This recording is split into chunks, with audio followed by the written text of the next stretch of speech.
Hey everyone! If you have ever struggled with messy tables or text misalignment in Excel, today's video is for you. In this tutorial, I am going to show you how to merge cells in Excel clearly, cleanly, and correctly. In here, we want the title in cell B2 to stretch across session A, session B, and session C and be perfectly centered. Here's how to do it. Select the cells you want to merge, in this case B2 to E2. Just click and drag across that row. Go to the Home tab at the top. In the Alignment section, you will see a button that says Merge and Center. Click it. And that's it. Excel just turned those four cells into one merged cell and centered the text nicely in the middle. Kind of like when someone takes over the group project and calls it teamwork. It all looks neat, but only one cell's doing all the talking. Now let's take a step further and look at two similar options: merge across and merge cells. Both of them merge cells, but the way they work is totally different. Let's say you have added a few notes below your report, one per row, and you want each note to stretch across the table from column B to E. But you don't want them all to become one big cell. You want each row to stay separate. That's where merge across comes in. Select the range B5 to E7, that's multiple rows and columns.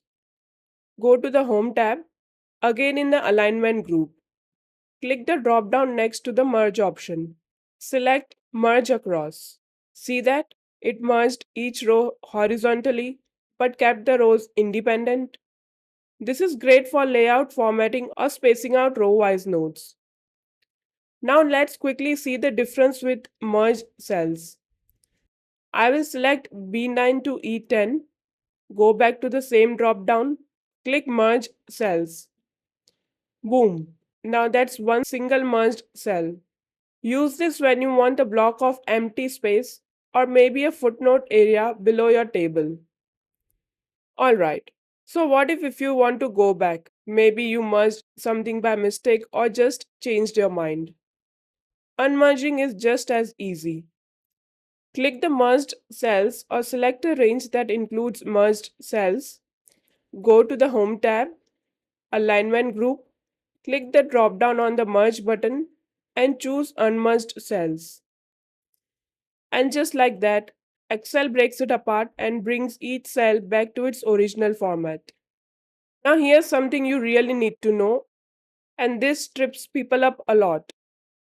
If you try to merge multiple cells that all contain text or data, Excel will give you a warning, and it will only keep the content from the top left cell. Everything else gets deleted. That's why it's best to only merge completely empty cells or cells where only one has text, so you don't lose any data by accident. And that's it. Now you know exactly how to use all four merge options in Excel like a pro.